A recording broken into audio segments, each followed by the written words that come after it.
What's up, everybody? Back with the E46 M3. I was gonna order a camshaft sensor from FCP, but it was $100 and something for not even OEM for the OE, and with shipping, taxes, it would be here in 2 weeks and would be 130 bucks. This is the identical exact part number on eBay that was $50 free shipping that would be here in 3 days. So it's here, and I don't like this car so much, so here we go. eBay camshaft sensor with OEM part number, and let's get started. So far, kind of good. We have everything disconnected. The only thing is these clamps right here are just completely stuck on. So this one I went through with a little prior and kind of wiggled it through. Now it's moving, but as you can see, all the other ones, they don't spin. They're all pretty much seized. So it's holding the air box from coming out. As you can see, it wiggles back and forth. I even watched the video, made sure I have everything undone. Never done this before, but I still had everything undone. Just figured that out the harder way, or by myself. Really wasn't hard. Just kind of had to look. But other than that, I'm gonna just go through and pry the little clamps away, being careful of the boot, and then the plenum should be off.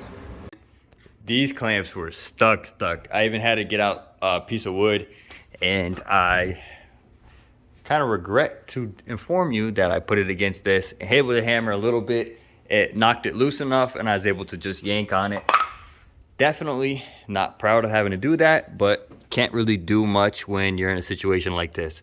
So the real main concern I had was if this thing legit had Denon throttle body. So as you can see, it has Denon carb sticker, Denon intake, and it is badge Denon, and this thing actually has Denon throttle bodies. So I had Denon throttle bodies, Denon intake. I don't believe it has Denon MAF. I could be wrong. It's not, I mean, I don't think it has any markings anywhere, but probably stock. I'll try to clean this up real quick, and let's get to the camshaft. Let's see if it's even accessible. Since the O-ring became a victim of that dirty ass engine bay, I don't know what happened. I think it dropped onto the trans tunnel, and it is forever going to be gone until it vibrates off the car when I drive, and it'll be on the ground somewhere. So went and picked up another one. This is the only one they had in all of Vegas, so luckily it was at the 24-hour store. But we are ready to go. So I'm gonna slap this in real quick, put everything back, and let's see how that goes. I do want to try to clean up the throttle bodies because they do look like they have some remnants and some stuff in there, and I want to get that out. This is just from cleaning the inside of the throttle bodies. I tried opening up the blades individually and cleaning, but my thumb is a little tired from holding them open. But these things definitely need to be addressed in the future. This engine is gunked up, as you can see. Also inside the plenum, turn on the flash, you can see quite a bit of residue of oil. There's a bunch of buildup inside the throttle bodies. Let me see if I can open it for you guys, just so we can get a full demonstration. If you can see that, very gunked up all over the blades, all over the inside. So I want to see if this camshaft makes it any better, or should I say camshaft position sensor. I want to see if that makes it any better. Some light cleaning on the throttle bodies. Obviously not going to make this thing a complete different car, but it'll definitely help getting it cleaned up. I'm going to throw this back together as is for right now. I'll clean up the stuff that's on the floor, just the dirty stuff. But other than that, there's really not much to do without completely disassembling the engine and going through everything. But before I start doing all this, I do want to get this car running somewhat decent.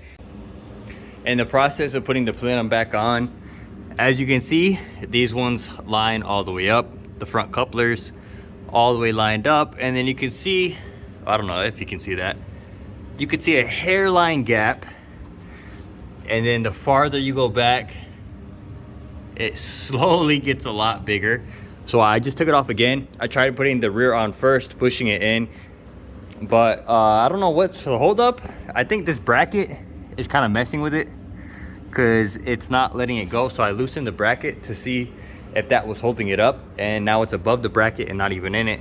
So it's definitely not holding it up anymore, but it's still not going all the way in.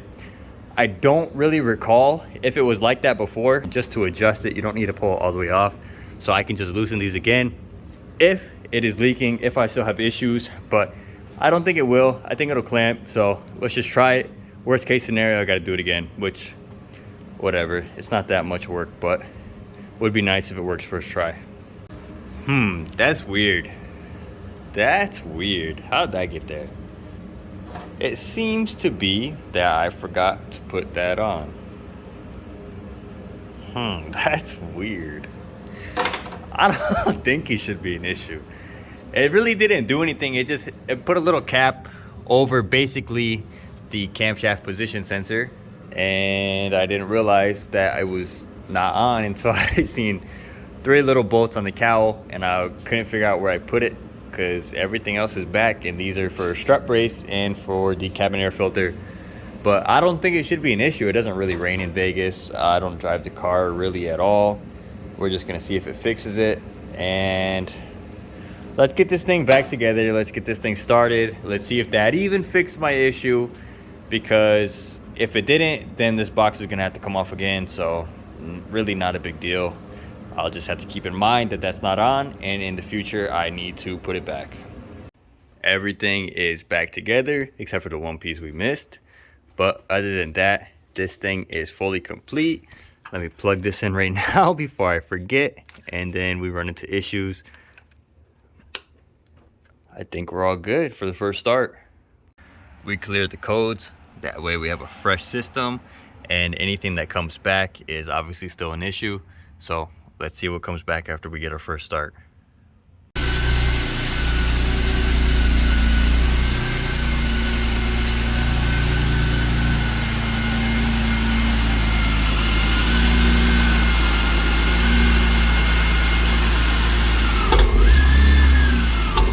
The car was acting pretty funny, so I came back, turned it off, decided that something must be unplugged, but everything's good. Everything's plugged in. I'm gonna go through and make sure all the injectors are good, but you could see that it was trying to stay alive.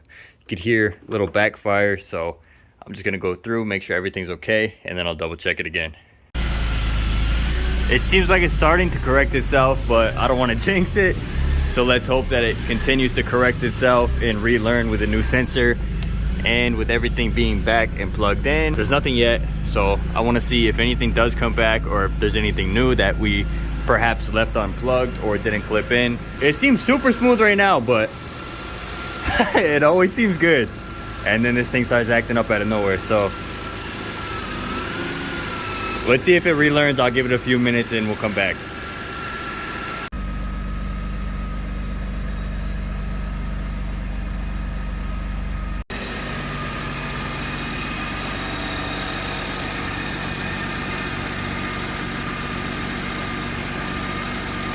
The first things to come back were too rich, and that's it. Both systems too rich. It's throwing too rich codes. It was also throwing too lean, but I do want to look into either getting a smoke tester myself or just seeing if one of my friends have one, and I want to do a full smoke test and leak down on the car and make sure that no vacuum leaks or no little issues are presenting themselves. But I'm gonna try one more time. Yeah, same things, both pending. And I don't know if you could hear, but super vibrating from the exhaust. So whoever did this, I don't think they did it right. I think it's for sure exhaust leak. And when I come back here, I also saw that it was dripping right here from the upper flange, which is 100% an exhaust leak. So partially why this thing sounds like shit is exhaust leaks. Not only that, but it is catless for some reason. Whoever did that does not sound good. But this thing corrected itself. Scared me at first. This thing's running super smooth. The telltale way. Okay, really, bro? Why do I gotta do this? I just jinxed it. I was just about to say the telltale sign is if I rev it and it stalls, but I don't know why. Literally, this thing's running perfectly smooth, randomly dies. So I'm gonna see if anything popped up on the scanner, and we'll start it again. I hate this car. Why everything gotta be so difficult? All right, I gotta use my hands to start it, so drop the phone.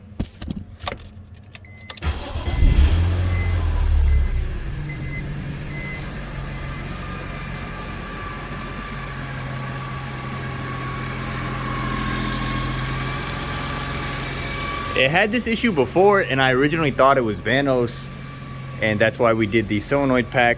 Also, it was throwing the solenoid code, and it was throwing camshaft code, which was camshaft A, and it was saying intake retarded timing, something like that.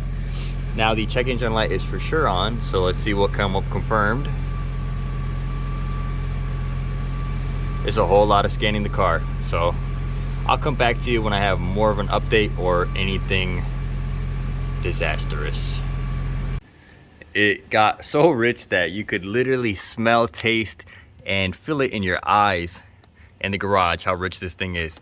So I don't want to keep starting it, running it. It's late at night. This thing's pretty loud, and obviously there are still issues. So it's just saying too rich. So I do want to get some more live data, and I want to check the O2s. We'll check the MAF. Even though I already cleaned it, it still might be just faulty. I really doubt it, but I probably can't go wrong with just getting another one. So I definitely want to look at O2s. That might be an issue.